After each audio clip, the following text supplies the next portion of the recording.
When Michael Jordan took the stage and opened his mouth, the air in the room thickened. It wasn't the kind of moment that builds gradually. This was a lightning strike.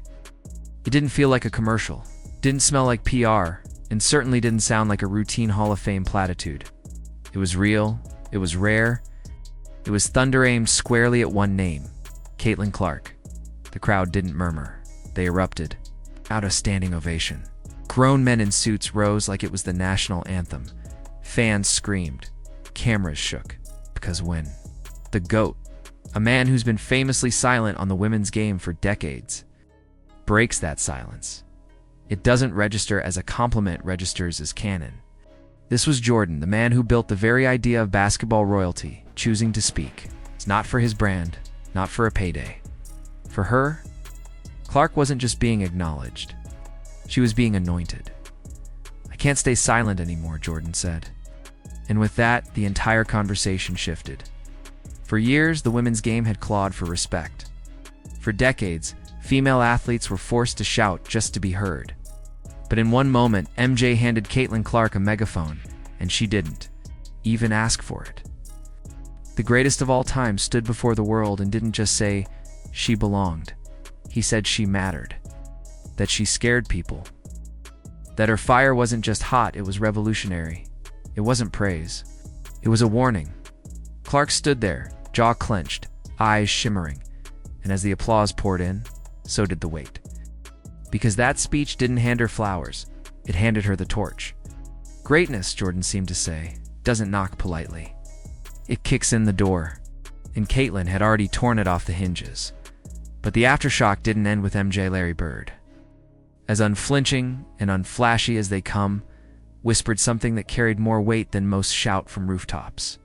He said he watched more of Caitlin's games last season than his own alma mater. Coming from Bird, that's not nostalgia, that's reverence. Larry doesn't do hype. He does substance, IQ, grit. And in Caitlin, he saw the reflection of that rare basketball purity. He didn't name drop, didn't seek headlines. But when a legend of his magnitude quietly tips his cap, the message is clear. This isn't hype, this is craft. And still, the tide rolled on. Shaquille O'Neal, the Diesel, the enforcer, the showman, he didn't just jump on the Caitlin Clark train. He dismantled the tracks and built a new one for her. After months of backing another, rising star Angel Reese, Shaq flipped the script. "Now I'm not Shaq, I'm a fan," he admitted. A sentence so stripped of ego it left jaws on the floor. He wasn't clowning, he wasn't posturing, he was admitting awe. Clark's court vision, her playmaking, her uncanny ability to elevate everyone around her, it stunned him.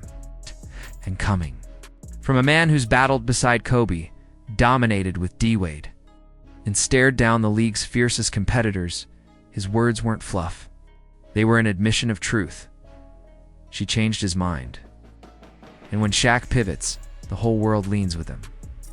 But the loudest silence came not from the speeches, but from a roster. Caitlin Clark, the face on every billboard, the spike in every ratings chart, the name on every sold-out ticket, was left off the Team USA Olympic squad. For fans, it was betrayal. For analysts, blasphemy. For players like Dwight Howard, it was motivation. He didn't sugarcoat it. This should make her go harder.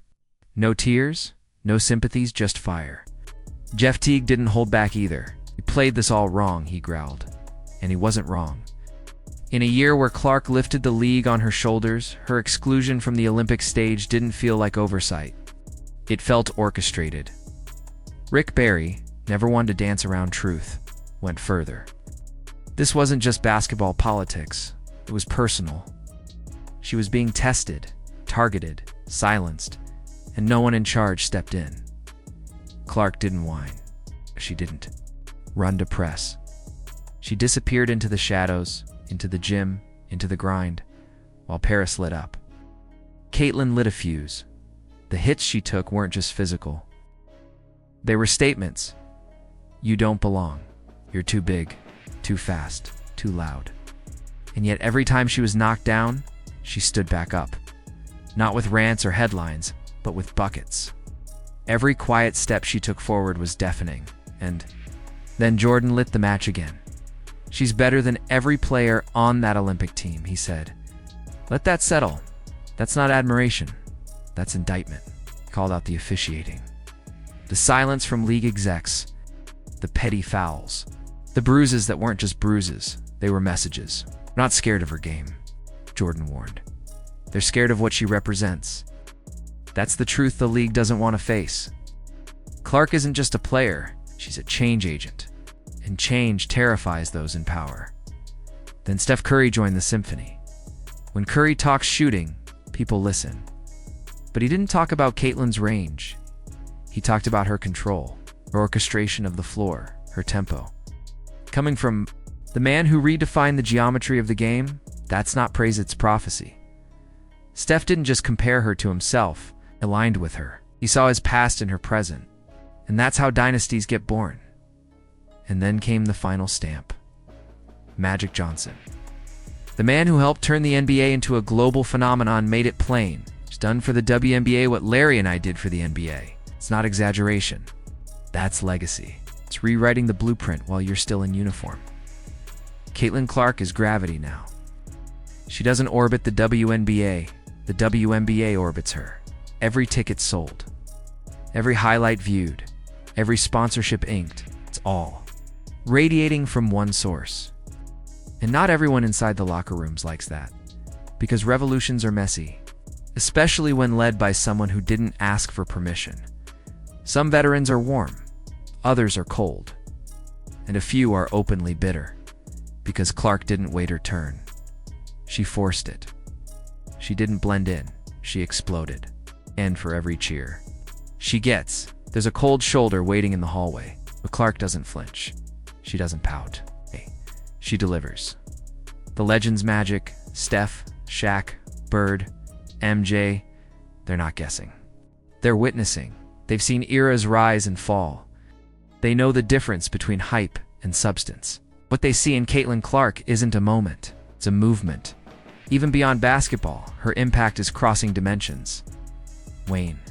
Gretzky is hockey's GOA to came forward to praise her leadership. Her calm under pressure, her vision, it's not just crossover clout, that's generational resonance. You don't get that kind of validation by accident. It happens when greatness bleeds beyond boundaries. And through it all, Caitlin hasn't strutted. She hasn't dunked on haters. She hasn't even responded to the snubs. She's just kept scoring, quietly, consistently, ruthlessly. And that's what makes her so terrifying, because she doesn't chase the spotlight. The spotlight chases her.